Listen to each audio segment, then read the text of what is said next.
Okay, so Sara Sloman has kindly joined us. She has been a long-term resident of the Southwest. I think you may have recently moved. And she's been working on environmental bits since 2010. Initially Cycling City as part of the local Sustainable Transport Fund, and then with the Office for Zero Emissions on a project called Go Ultra Low West. She's now the director of Future Fleet and can bring an international perspective as well to the question of electric vehicles and their charging points. So super excited, and yeah, thanks once more, and over to you. Oh, thank you so much for having me. I know my current employer, Paythrough, might not say what it does on the tin there, so I'll just explain that. But from the background onset, I grew up near Cirencester, so I've never really strayed away. Lived in Bath and Bristol, and then Wootton-under-Edge up by Stroud, and now I'm just outside Bath, so true west of England all the way. And the reason that is I've always had this ambition to not only work where I live, but to affect change wherever that is. So all of my education has always been about sustainability, sustainable development, and that very naturally led on to working for local authorities, because I see that as a really impactful way of actually making a difference to where you live and where other people live too. So I've always been in the sort of funding side of things, making sure we get the money to make sure we can implement the infrastructure that we need. So I think the biggest change was 2010, coming to Bristol to project manage part of the what was called Cycling City, again, central government funded project, to roll out and double the number of cyclists, which we did achieve, which is amazing. I just remember taking calls saying, why are you wasting all this money on infrastructure, which quickly became, why can't you put in more cycle parking and cycle lanes? So it just goes to show that once the money is there, it is possible to galvanise support and buy-in and roll out infrastructure depending on the needs. So that was the first major step towards working for the West of England, particularly on transport. And I've always been in transport, but of course that is synonymous with energy now with the electric vehicle revolution. So I spent quite a bit of time, a big period of that time, in North Somerset Council and also the West of England Combined Authority, just to make sure we were getting that central government funding, which saw things like the rapid charging hub go in at the Bristol and Bath Science Park, and also out at Portishead, and more to come in Bath as well, not to mention some sort of fleet specific focused hubs I know that they were successful in getting money on after I'd left. And after that, I flipped, went to the policy regulation side, worked for a law firm as a kind of internal consultant, really, what was going on out in the whole of the UK and how we could make sure that our clients, particularly in the Southwest, in Cornwall and Devon, and obviously the West as well, was again benefiting from that funding. So it's no surprise that I've jumped the fence from the physical infrastructure to the other side. Paythrough is a fintech company, so financial technology services company. We basically handle all the payments behind the scenes. So if somebody swipes a contactless credit card onto an electric vehicle charge point, there's a really high chance that we're managing that payment for the what we call CPO, the charge point operator. So it's about making sure that that actually works, because there's nothing more frustrating than turning up to a charger and not being able to pay for the energy and therefore not getting a charge. So we do lots of web apps and things that are enabled like that. But I personally have a really keen eye on inclusivity and making sure that every charger is accessible by everyone, even if you don't have access to smart technology. So I'm really broad brush, but very impactful in the roles I do. I always try to work quite quickly, and it's usually about putting the right kit in the right place. So it's really nice to have what we've got, 19 participants today. And you can see the chat box is active. So it'd be really good if you start writing in there, please, just so that I can see the sorts of things that you'd like to talk about. But initially, I just thought from the briefing that Grant and Julie gave me to think about how I can bring my experience to the group or give you an update as to what's coming in the UK, what the National Grid are doing about the energy. I see we've got Bristol Energy Network on here too. So we intentionally wanted this to be a really enjoyable sort of discussion rather than just an endless presentation from me. It is worth noting that my work has taken me around Europe, just really to learn from other countries. I think something happened really pivotal in 2018, which was when the Dutch embassy noticed what we were doing in Bristol specifically and invited us, Bristol City Council, to do a royal exchange visit. So we used an opportunity to invite them over here to politely show them what we had, And we were proud of what we showed them until they then invited us to go over to Utrecht and other cities, at which point the 10 of us that were chosen to attend kind of stood at our feet and felt quite embarrassed. And there was somebody there who had implemented a very clever solar energy integrated design for modern living, where you're not invited to have a car at all, but you can access, included in your rent, a car club vehicle powered by the solar on the roof, battery storage, and therefore electric vehicle under in the basement. And he told me that in the UK, we like to plan, and then eventually do, whereas they like to plan and do, and it's as short as that. And that is why we're estimated at 30 years behind Dutch government on cycling infrastructure, but we are creeping up on them with our electric vehicle infrastructure. So everything I do is kind of underpinned by the transport hierarchy, making sure that we're thinking carefully about whether vehicles replaced by vehicles is really the right thing. I'm yet to be convinced of that. I'm a big e-mobility supporter, so everything from micro-mobility with trikes and e-bikes and scooters, and all the way up through the transport hierarchy to the more larger public transport stuff like big electric double-deckers. And we're interested in Bristol with the double-decker bus scenario because we trialed some hybrids that didn't go well, and as a result we have not really had an appetite for electric buses in the region since then. But I hear that may be changing, so that's a good thing for now. But we've been really innovative in Bristol as well with other fuels. Alternative fuels are available. So I bring a broad breadth transport option to look at. So let me see what we've got in the chat now. So the first thing we've got someone from ZapMap. Hi, Tim. Any questions in the chat? Yes, Tim from ZapMap. It's a shame that not people are on camera, because I could have said show of hands, everybody understand what ZapMap does. I'd happily explain that. So we do have a specific question. Thank you, Boise. Can you pay cash on the charge points? I refuse to use plastic and only use cash. I think you're on camera, so I'm taking you don't use a smartphone. No smartphone. Yeah, got it. This is actually quite complicated. We're talking about this today. There's a lot of policy and guidance coming out to capture people just like you who rightly so don't want to use plastic or apps. It's absolutely, you're right. And yes, it is possible. We can do things through my company, through Paythrough, things like text-based, so you didn't have to have a smartphone for that. That can be a normal phone. And we're trying to implement something that we're calling the virtual terminal. So you ring up on your physical phone and you speak to somebody over the phone. And as long as you know your banking credentials, you're sent through to an automated protected service to input those details. So that's one way. The other way is a bit like, it would end up being very expensive, which again is one of the inclusivity issues that I was talking about tackling, but it would mean that you could go into a shop with your cash and essentially access some kind of card that would enable the start of the machine for you.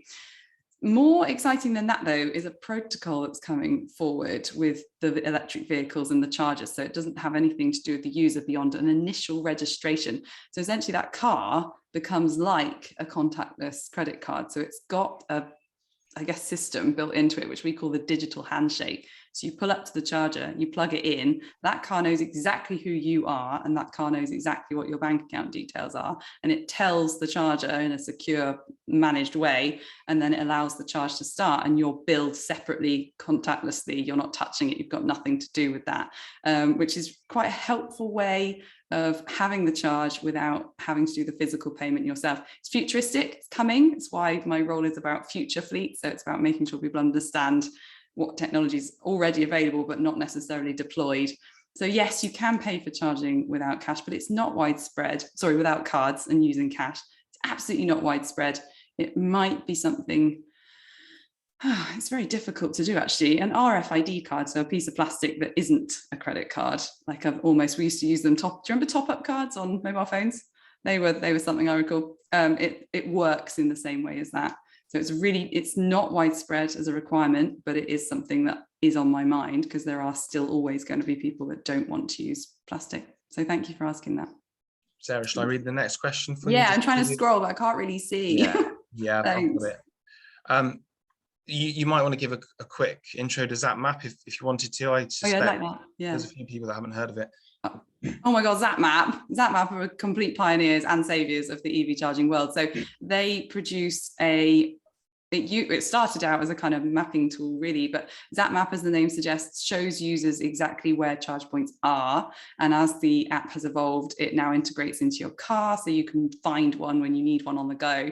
But it also has always had a real neutral voice, which I've always appreciated and respected. So it tells you what price all the networks are asking for. It tells you how many charge points there are in the UK and how that's growing. It tells you whether the charge point you're at, how to use it. You can, as a user, put photos on there. Yeah, it's just such a great app. And there's different levels of it. You can have the free version, and then you can subscribe for a more detailed, if you're on the road all the time and don't know the area you're going to, having that as a service is really cool. So yeah, thanks Tim for being here.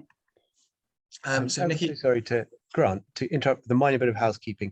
I can't admit anybody from the lobby. If you're able to keep an eye on the lobby, please. Thank you, yeah, Sarah. So sorry. The Thanks, voice Nick, from yeah. beyond. I don't know who said that. That's Nick. Yeah, I've let a few people in, Nick. I thought you were slacking, but it's a technical thing. That's very good. What's the next question, Grant? So Nikki's asked if you know what the hold up with Bristol EV charge points is. She said, I've visited fully charged and there are dozens of companies offering to set it all up with a profit share for the council, but it seems that our council wants to keep complete control, isn't moving ahead. Do you know if this is correct? Where do you see hold ups? Yeah, I was at Fully Charged Live. I don't know if you saw me, I was on stage on, well, all the days, but it was a great show. And the reason it was such a great show is that people came from all over the UK to find out what the next steps were. So really good that you've got your eye on this. I feel like Bristol and the area, we jumped early. We took an opportunity to get the funding early. So we were one of sort of 7, I think it was, pioneering cities to go ahead and do this, which meant we were under quite strict procurement rules. We chose well, we chose a good partner. The Revive network is underpinned by Genie Point, who are one of the most reliable, most supportive networks out there. So we've benefited from that. We've seen our equipment uptime being very high. It's worth noting I obviously no longer work there, but I did, and I was at the start there to help set it all up. And I know who still works there. So at the end of this, we can swap notes on terms of who to contact and where to look. But you're right. Things have changed, and now if we were doing it from scratch, we might have done it all completely differently and accepted private funding and accepted somebody as an opportunity to run the network for us.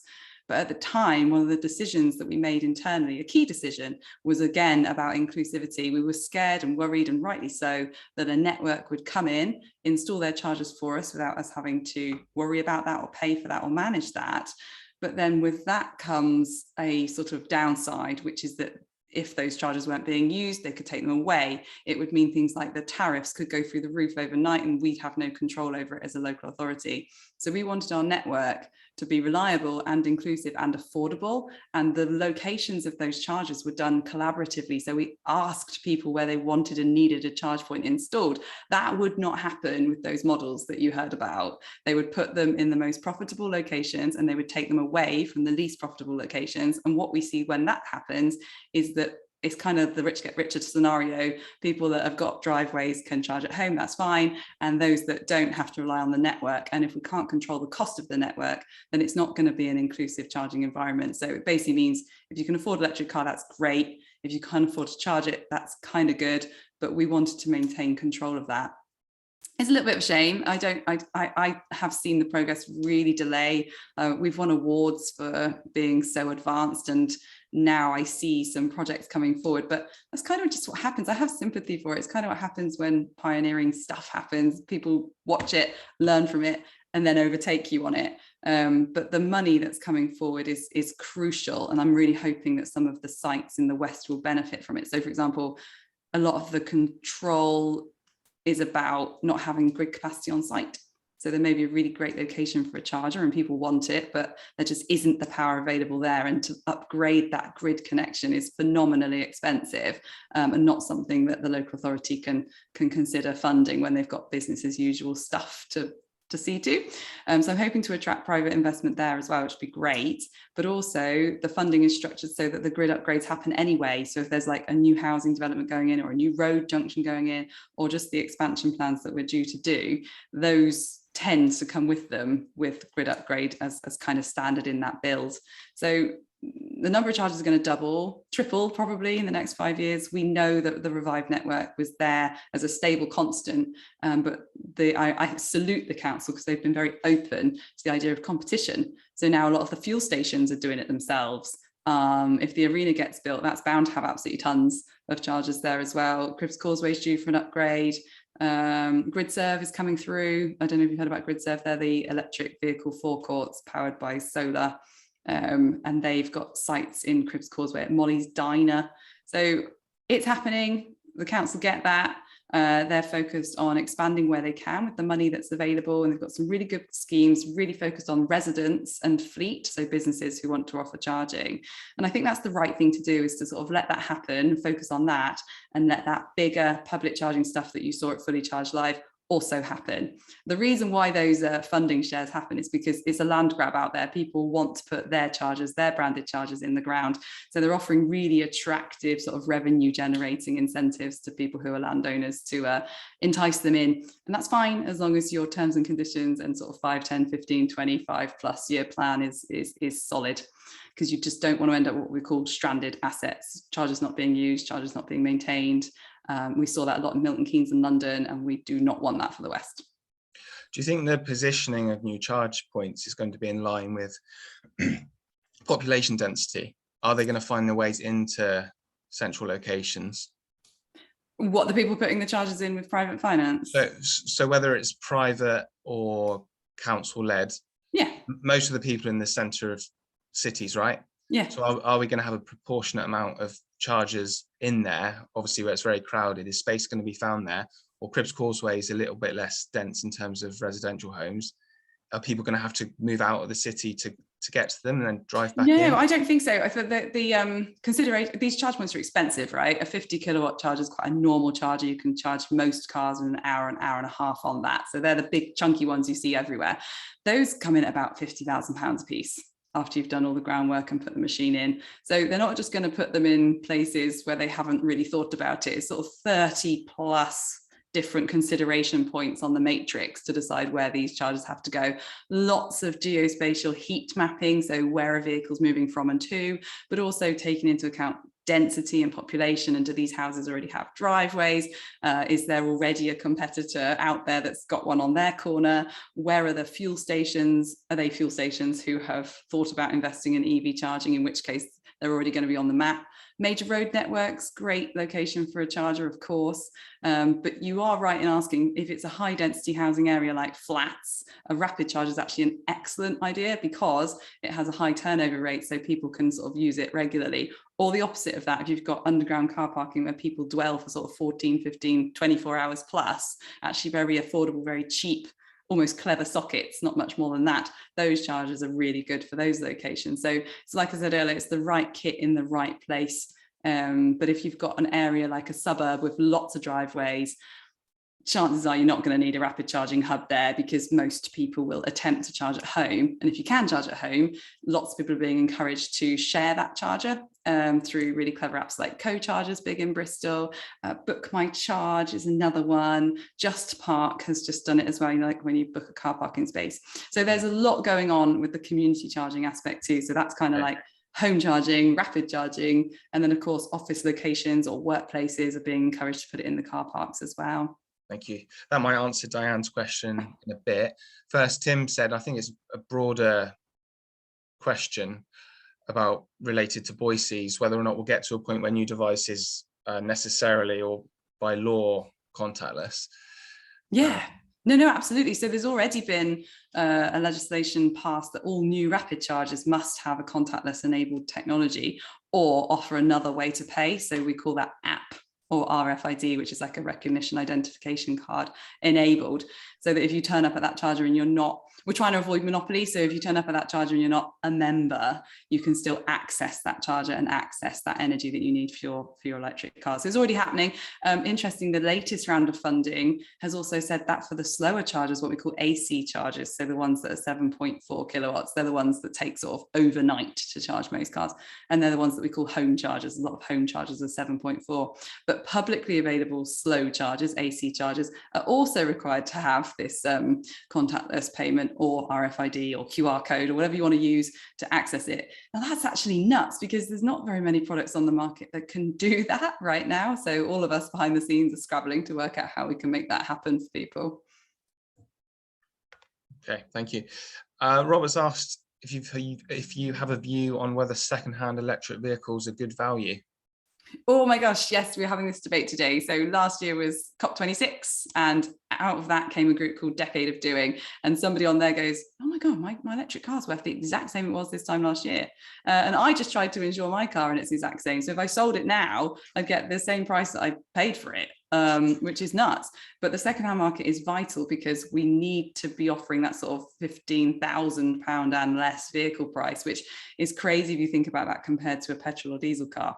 So I'm always trying to think about inclusivity as a whole, sort of whole population perspective.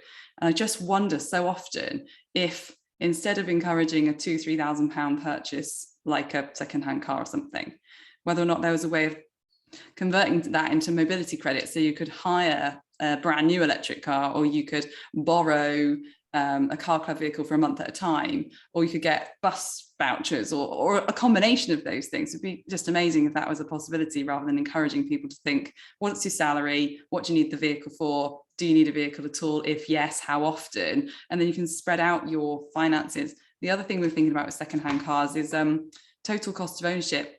Lots of people think ticket cost of ownership, so just how much you paid for it.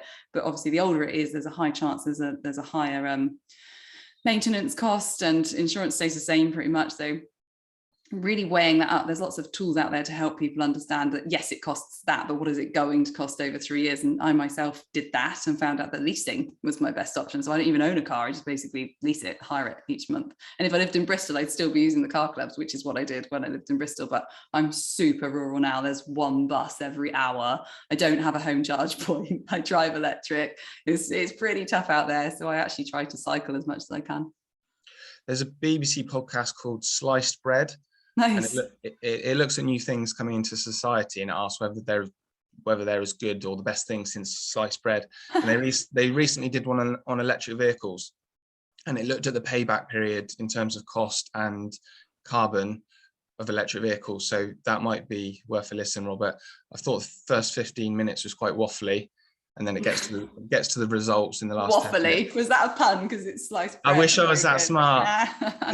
No, the carbon discussion is really, really interesting, because even 4 years ago, the best case scenario I found was that it was more than break even. So an electric car was still better than, based on 120,000 kilometers of use. So that comes into the second-hand argument too, because we're now seeing people who've got 10-year-old plus vehicles that are still functioning, they're still working, they're still charging. We call it state of charge. So it means that the battery degradation isn't as bad as everyone predicted. So I'm thinking it's kind of going to go the other way. We're going to end up with people not selling their cars. But if they did, I'm confident even after 3 years, the capacity of the battery, the capability of the battery will still be sort of 80%, which is a lot. Like my car in the summer, because it does change in temperature, can do 300 miles. So even if I sold that in 3 years' time, someone picks it up and it's still doing 240, 250, that's quite adequate. And with the rollout of more and more chargers and the pressure to make sure that those chargers are powered by renewable energy, everything is moving in the right direction for that carbon calculation.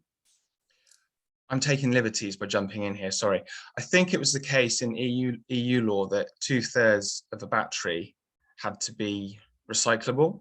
Yeah. Do you know anything about whether we're retaining that or whether we're downgrading that regulation?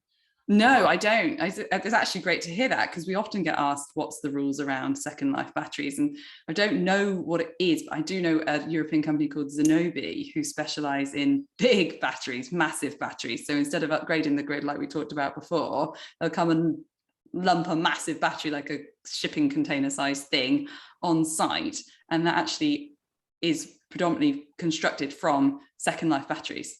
So again, I think that counts as the recycling bit, but here in the UK we've got amazing companies like British Volt, who are up in the northeast, whose factory benefits from the Norwegian renewable energy line straight into their plants. So they're predominantly renewable energy powered at this factory, and they've just started up an innovative research arm into how they can not only produce the batteries but recycle them on site too. So we're looking at how we can reduce the overall transport required to move the batteries around the company. We've also got Cornish lithium on the case. So in Cornwall we've got quite a lot of lithium available. It's just whether or not under environmental controls here in the UK we can extract. I hope we can, because that really helps the calculations too. So that's Cornish lithium.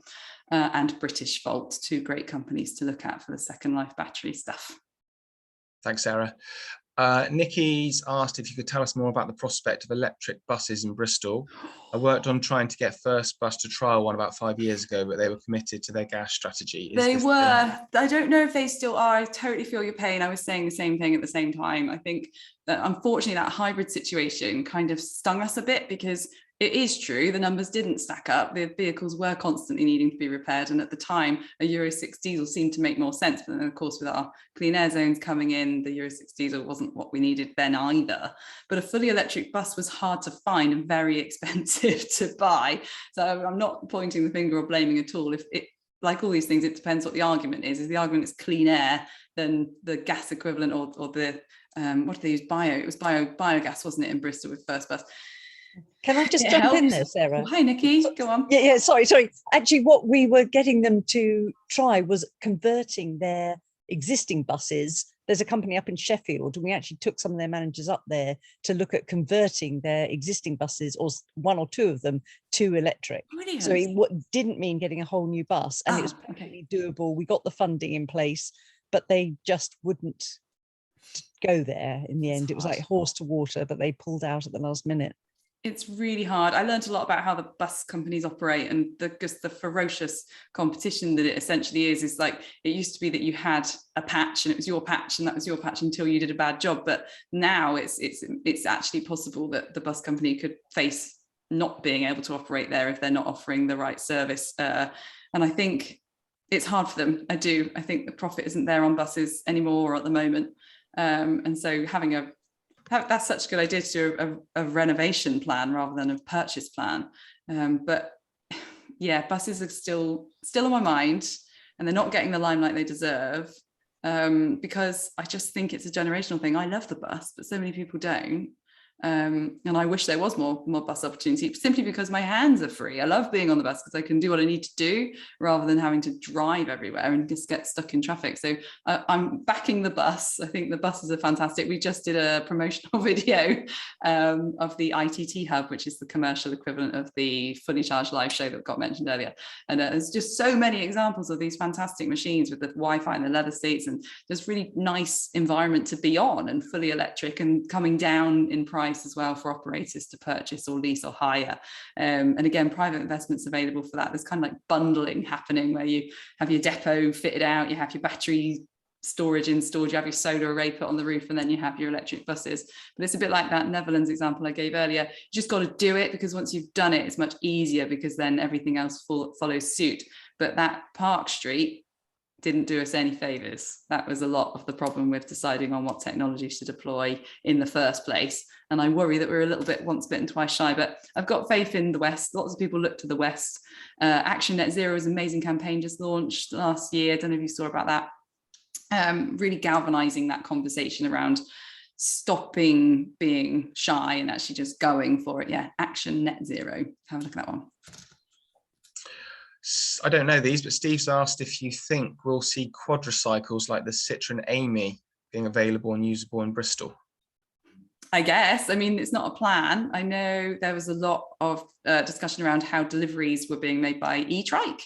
And again, the council did a really good job of offering grants and funding for people to buy or trial or borrow e-trikes to see if that could work. But yeah, there's no reason why not. The Amy's amazing. What's it got? 50-mile range, 30-mile max miles an hour. It's like a proper city machine. Yeah, I'd be well up for it. I guess the Twizy was the first quadricycle we saw. And in the electric vehicle industry, we've been careful a bit. If you've noticed, the cars look like cars now, whereas at the start they all looked a bit odd, which kind of put a lot of mass consumers off going electric. So I think it's got its place. I think it's got an excellent application for things like last mile. But then at that point, you can use trikes or bikes or pickups and store it out. On that note, if you do get a chance to have a look at Plymouth and what Plymouth City Council are doing with their mobility hubs, it's actually really inspiring, and I hope that Bristol and the surrounding areas will aim to do the same. So they're essentially making mobility hubs for transport exchange if you're going to be commuting into the city, but more than that, it's about putting the community back in the heart of this. So you can do things like build a library with bike storage and electric bike hire and EV charging and 5G enabled Wi-Fi for people that need to work somewhere but don't have a base. But then they also do things like parcel pickup and cafes run by local people who want to start a business and sort of entrepreneurial innovation space. And the whole point is about creating a decent suburb that isn't just somewhere that you live, it's actually somewhere where you want to go.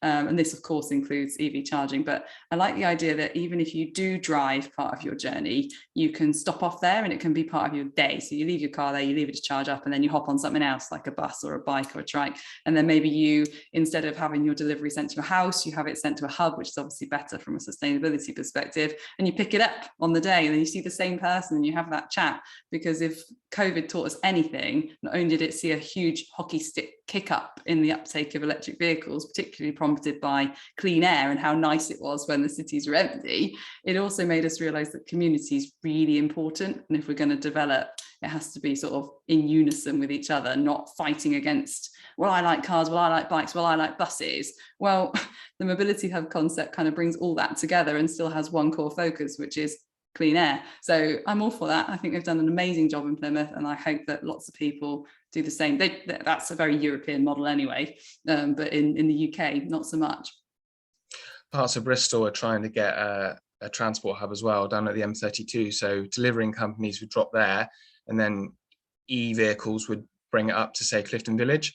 Nice. We're getting some resistance from businesses who would have to, I think there would be a bit of a free period, but then after that, the business would take on the cost of getting stuff brought up, and they don't like those costs. But the councillors are trying. Oh, that's really interesting. Well, maybe it just needs a bit of refinement, but it sounds like the theory's there.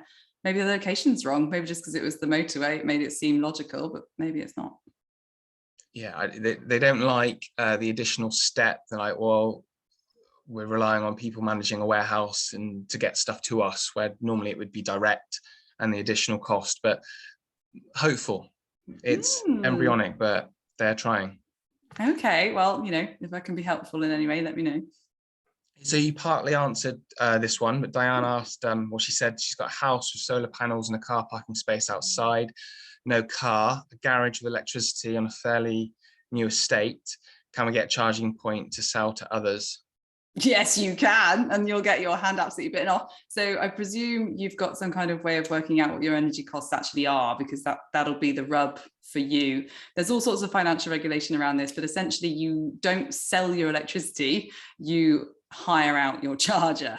So you can do it two ways. There's a company called Just Park who are desperate for homeowners to allow an installation of an EV charge point, and you get £1,000 a year. I wish I could do this. You get £1,000 a year, but and then you're married up to a fleet driver in your area. So it's somebody you're going to know, or somebody who lives a few streets away from you. So it's not like a total stranger turning up every day.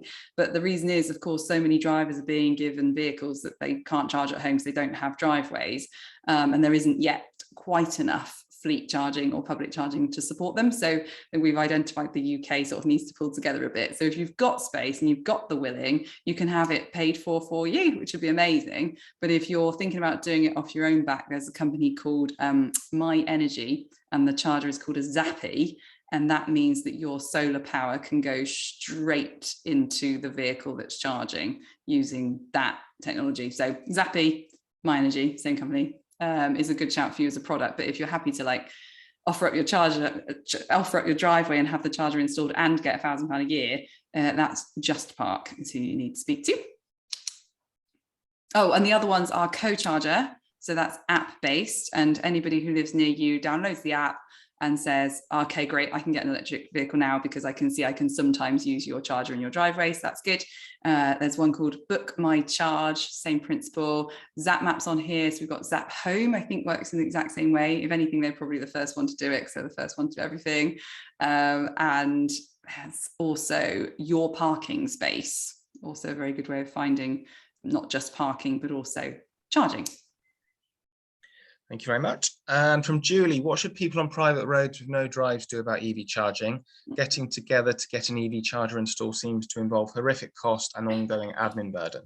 Yeah, I've got this problem right now. I'm renting right now, so I can't install the charger, and I'm about to buy, but where I'm buying, I can't install either. So I've been looking around, and I've approached a couple of to-be new neighbours and said, would they consider go in halves with me on the charger, and then I get sort of preferential treatment when people are trying to book the charger on their driveway. They know it's me, so can I use it?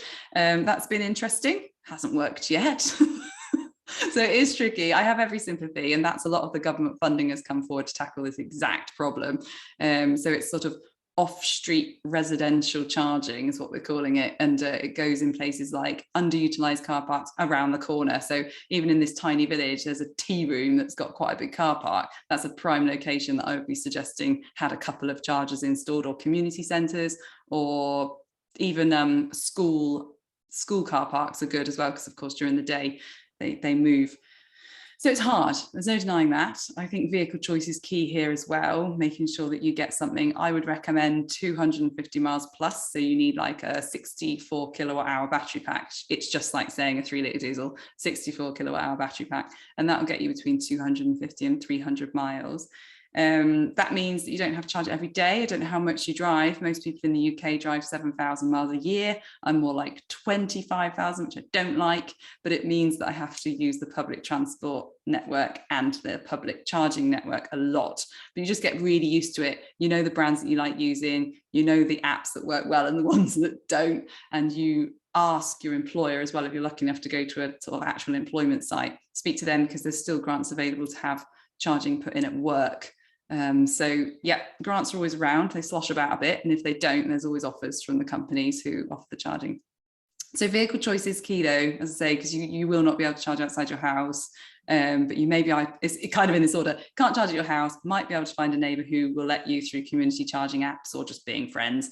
On top of that, there'll be a car park. I think it's an aspiration to be within 5 minutes of a charger.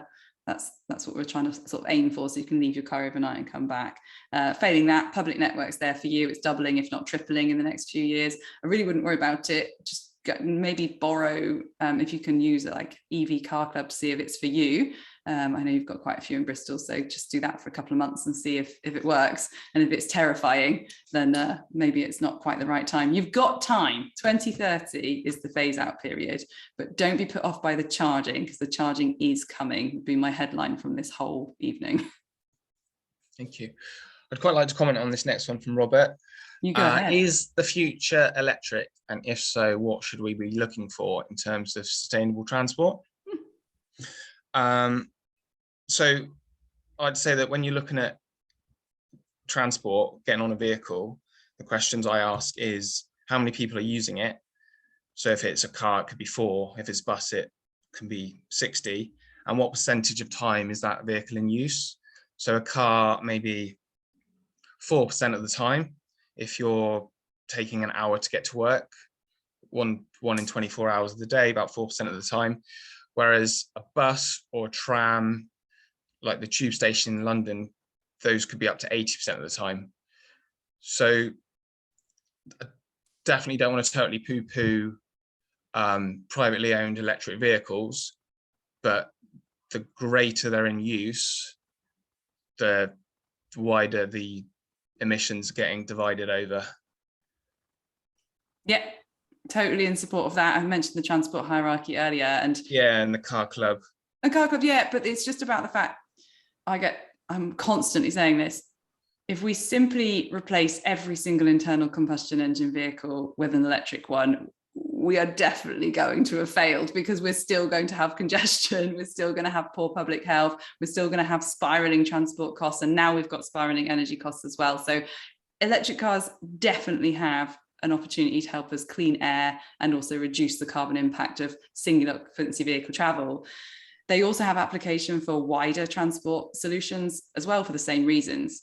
But there's nothing to stop people really carefully thinking about if you need to travel at all, was always the number one on the transport hierarchy. And that's through technological enablement and that allowing people to work from home, as we saw during COVID. That's where the uptick came from, was people getting jobs on other sides of the country because they could now, because you can work from home. So you don't need to travel. And when you do travel, chances are you don't need to do that by car, because it actually is cost prohibitive. You're better off on the train, even mile by mile, with the expenses that the employer might pay you to do that travel. You might be better off on the train after all. At least you can work whilst you're doing that. So yeah, I'm with you. The future is, I like to say, the future is electric, because it's not, well, jumper has its moment now, doesn't it? It's not dead dinosaur juice. We just need to leave that in the ground. And actually Fully Charged did a great video on this about how much better it would be. And personally, I'm interested in fleet. So if I can free up the road space for essential vehicles, people who have to drive or want to drive because nothing else works for them, and then fleet can get to where it needs to be, we're going to have a more profitable industry. We're going to have healthier people moving around with sustainable transport. And it's kind of this panacea that I see of enjoying the city. With, you were talking about your planting in Clifton earlier, like Clifton's a beautiful area, and the reason for that is it's quite hard to drive through Clifton, so there's not as many cars as you get elsewhere. And I think that's a really good message, is just try to get the cars off the road as much as possible and make space for essential road users. Like this one from Julie, maybe a statement rather than for you to respond to, but cars seem massively over-engineered if the driver is the sole occupant. Maybe EVs are an opportunity to invent what's basically a chair in a bubble on wheels. Yeah, I suppose it's a difficult one. I do love I like tech though, so I do enjoy the new vehicles coming forward. And you've just got to look at the things like the shows where you have tens of thousands of people ogling brand new technology. You know, kind of can't beat them, join them in a way, but I kind of wish that there was more sharing of assets. Like we're constantly, I've been watching with interest the companies that offer monthly leases. So I'm on a 3-year lease. And that's really restrictive in what I can and can't do with that vehicle. But there's companies out there, I'm watching Elmo, ELMO, and I'll think of another, but it means that you just have that car for a month. It's a rolling contract. So if you don't want it after another month, it goes to someone else. That's how it works. And then when they get to the end of their sort of respectable life, they're sold as secondhand vehicles or secondhand batteries or whatever. So it's a much nicer way of having an asset, I think, is to kind of use it for a month. If you want to keep it 6 months, that's great. But you just pay a little bit more for it. And that's what's the sort of stopping feature. So yeah, I'm afraid I do like tech. I think electric cars have a place. And you're right, though, we are just getting very good at reinventing the car again and again and again. So intelligent now. My phone that I'm holding in my hand is more intelligent than my whole laptop. And I must be getting old because I still can't get over that.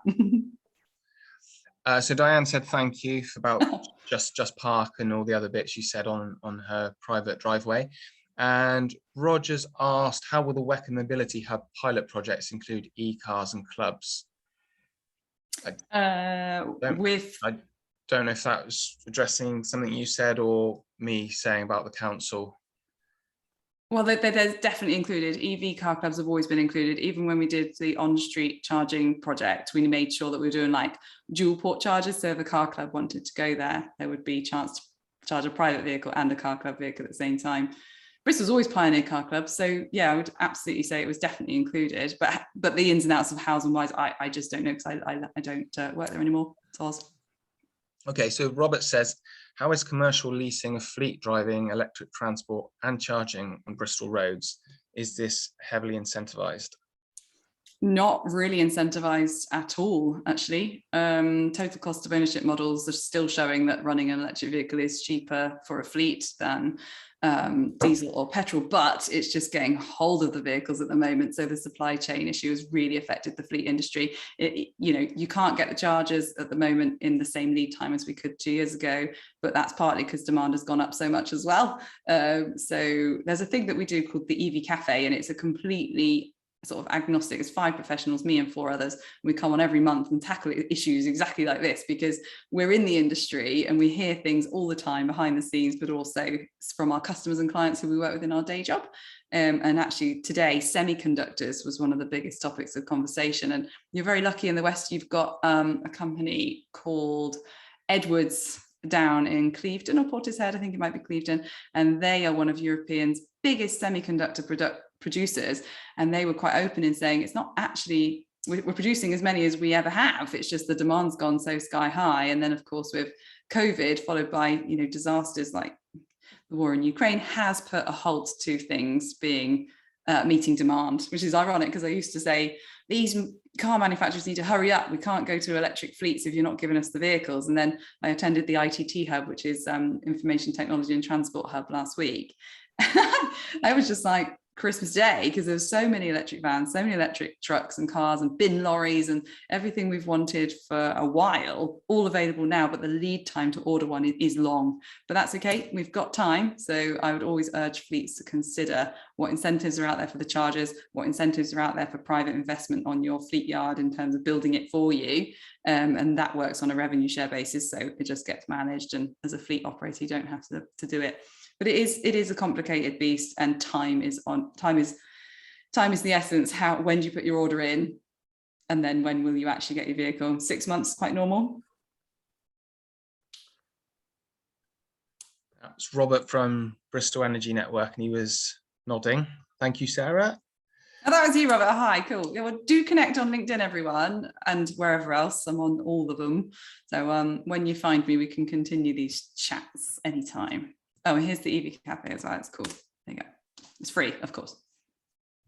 So Jim's asked, who pays for the community village charges? Depends. A really good example is, I think it's called Brabazon up in the North Filton area of Bristol. They're doing a massive house build for, I think that's technically South Gloss and Bristol combined. And that is going to be sort of wrapped up in the cost, but we get what they call charge point operators get invited to bid, and then they get judged based on whether they're planning on paying for the installation and everything else, but then they take the money every time anyone uses it. It's a pretty hands-off way of dealing with the infrastructure, or whether you do it in sort of collaboration where, like we did with Revive in West of England, where you actually have money, you pay for the charges, and you manage and own and operate and maintain them yourself. So the advantages we talked about at the start of the webinar, but it essentially boils down to control. So you have control over how much that costs and how utilized they are, but also you risk losing control if we end up having them taken out because the utilization rates are too poor, which is really a shame. Or like we've seen a lot, chargers just getting neglected. So they're broken and they stay broken, which is a really bad message because it's just somebody else's lifeline. They can't use it anymore. Rubbish. From Julie, are there any countries where EV charging is being provided by a nationalised company? It seems insanely inefficient and chaotic to try to roll out EV charging the way we're doing it here. Yeah, what we're doing, it looks very much like petrol and diesel bun fight, to be honest. You know, fuel stations competing and going in, and it's the same with EV charging. A lot of the hubs we're seeing are kind of buddying up. You've got your shop, you've got your car wash, you've got your delivery outlet, and you've got your EV charging. And that's fine because it's a replicatable model that we all really like. I haven't really seen any nationally produced chargers. I mean, it's a bit like what we've seen in the West, in that the council is behind it and they've insisted that those chargers go in and provide it like any other part of their transport service to the public. But what we haven't seen is things like inclusive charging, so included in your rates or your council tax. That has been suggested a few times. Can we include it in our council tax that you also get access to EV charging? I just wouldn't recommend it because it's really difficult then to manage and maintain that charger. The highest cost of running a network is around, obviously excluding the energy that's consumed because that's paid for by the consumer, but it's the maintenance. Maintaining a charger is something that you can do either completely proactively, regularly, sort of a few times a year, and therefore it shouldn't break down at all, or you invest in what we call a back office solution. And a back office solution is where that charger is proactively monitored through software and has triggers at which point to send out a maintenance engineer. It's expensive to maintain a charger. So having a council do it or like a state-owned body do it, I think is what you have to divide up, is like business as usual, schools and refuse collections and all that, and then provision of services. And this is just opening the doors to the private industry to come forward is a better way of doing it, because it's on them then, it's their problem and they have to make it profitable for themselves, which means they have to keep it active, running and well maintained. So it's a bit like if you think about council swimming pools versus private swimming pools, it's actually quite a good example because they both work, but one is more luxurious and more upgraded and works more often than the other often is. From John and Jane, some of the public charging networks seem to be providing very few CADIMO connectors, if I'm saying that right, compared to the number of CCS, which can be a problem for those of us with a Leaf, Nissan Leaf. Is there any requirement to keep providing for CADIMO, or is it just up to them what they provide? Yeah, I'm afraid not. I think it's commonly, we often call it Chadamo, there's no reason for that. You can pronounce however you like, but it's spelled exactly right on the chat, so that's good. But it's funny because it's all down to the manufacturing industry. So they identified the CCS connector. It's just two different types of plugs. So Chadamo's round, CCS has got sort of a double whammy. There's also a type 2, which is the one that you do at home. I don't know why they use such complicated names. The one you're talking about with the Nissan Leaf is also really important because we were really aiming towards this thing called vehicle to grid and vehicle to home, and it's called bidirectional charging. So it means that you can utilize energy from the vehicle back into the house and back into the grid and wherever you need it to go. So that kind of becomes like a portable power pack. That vehicle has more use than being a vehicle. It becomes a mobile battery storage unit. So that's really cool. And at the moment, the only charger I know of is using that Chadamo connector. But in terms of the public network, I think the number of vehicles being sold, the groups of people, I didn't know this till recently, but sort of there's only maybe a handful of parent companies that make vehicles, and all of those other brands that we're aware of, you know, Citroen and Renault and Nissan and Hyundai perhaps, they all sit under these umbrella companies. And if say 2 out of 3 of them decide to go CCS, then that's suddenly a massive swathe of vehicles coming forward that only have the CCS connector. So we've seen public charging companies cotton onto this. So they're now providing sort of 2 CCS rather than what we used to have, which is 1 Chadamo and 1 CCS, and also an AC port on the side. So unfortunately, no, there's nothing to stop them from doing that. It's about supply and demand and popularity and usage, really. But I do hear you. I do wonder what's going to happen, whether people will stop buying the Leaf in particular because they find it harder to charge whilst they're out and about. So it's on my mind too. I'm really interested you raise that. Is there any pressure being put on government to standardise that? Like phone chargers have improved. Going back a couple of 100 years, they had to do it with connectors on railway tracks. So you used to have to change the connecting pieces over when a certain train came along. It's just crazy. Can the government not standardise this? I don't think the government can standardise it because, again, it's forcing something to happen that's happening quite organically anyway. I agree with you. I now only really have 2 types of charging port for my devices, the Universal C and then what we call the Lightning wire for Apple. So you can't really force a country to have a particular connector because you will be excluding a lot of access to vehicles.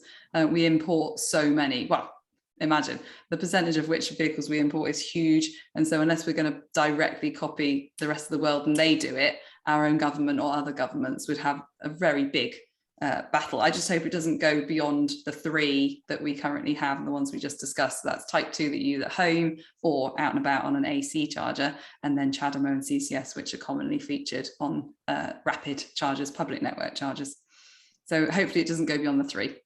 Yeah.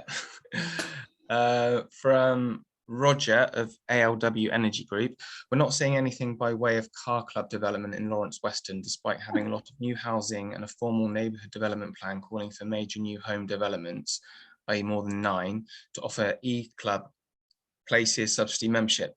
Any thoughts for widening implementation? Nightmare. That's a shame to hear that. Again, I do know from inside info, it's often a lot to do with I'll illustrate it rather than hearsay. So I was trying to get a car club into Weston-super-Mare, and we had car parking spaces available, which we wanted to go through the very painful process of changing what we call the TRO, the traffic regulation, in order to make sure that that parking space could be allocated permanently to an EV car club. But it's very hard to attract a car club to use that space because, a bit like when I was talking earlier about how do you pick where you put your charges, there's a lot that goes into that calculation around what's a good site. And in this particular case, they determined it a bit of a risk to the vehicle itself. And that was really frustrating because I was saying, well, shall we see? But unfortunately, it's one of those things that we just couldn't get over the line in the business case, so it didn't happen. But what you're talking about is new homes. So new homes should come with quite a strict ruling around what that environment, what that neighbourhood should feature. But it just comes down to the local councillor and how hard they want to push for that. And it also comes down to the local population and how much they care about that.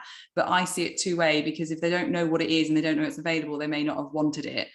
So it's just bottom line is community and communication. So highlighting the benefits or incentivizing the use of a car club would mean that people would want it. But I'm pretty sure people don't even know it's a thing. They think it's expensive. They don't think it's for them. They don't like charging. I actually meant sharing, just got charging on the brain. They don't like sharing the vehicle. Actually, perhaps they don't know how to charge it. So anything like this that's new or unknown tends to have to be forced upon people, and then it becomes popular. But I think the only thing you can do is to try and locate who the councillor is in the area and just make them aware of it before it's too late. It can be retrofitted, but it's much cheaper and more cost effective to do it from this way round. So whilst the houses are being built, than it is to decide that you're suddenly going to give some curb space to a car club. Sad times. Yeah. Roger and the local energy group, Lawrence Weston, they say they've tried. Yeah, exactly. Yeah, I guarantee. It's on the political side.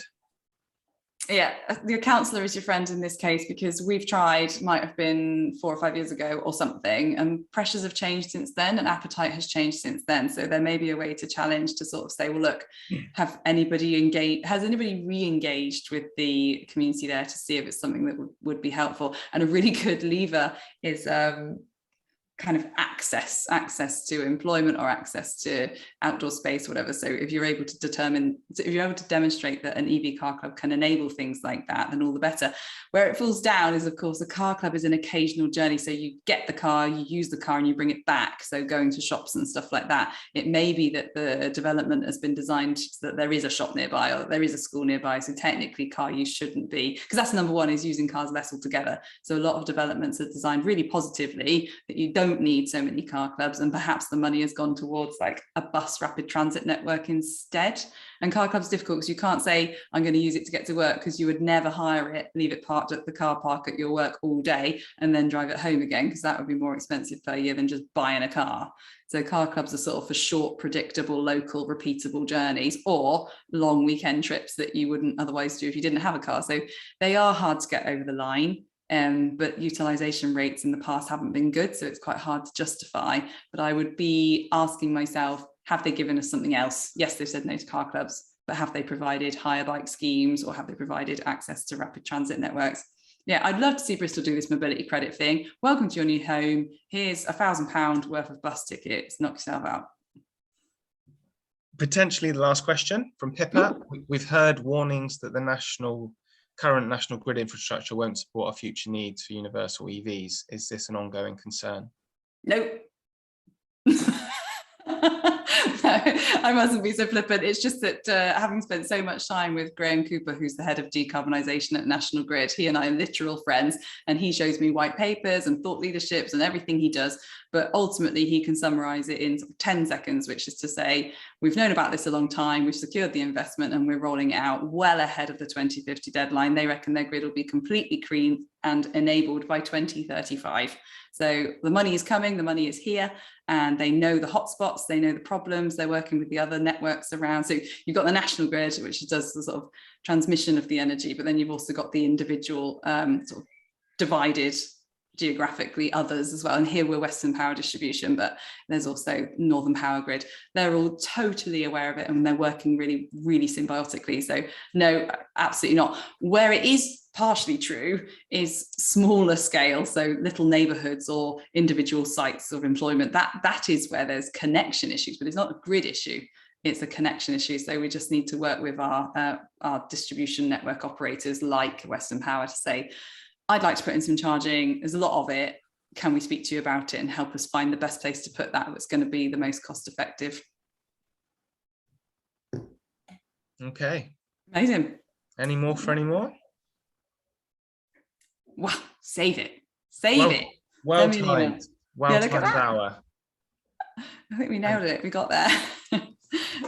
There's also another one happening on the 7th of June, which is a Bristol Green Capital event at, do you call it City Hall in Bristol now? It changed. City Hall? I think it's City Hall in Bristol, and it's about fleet electrification. So if any of you are thinking about your employers or employer sites or working with companies who are having to worry about this, yeah, it's due to be on the 7th of June. So come along.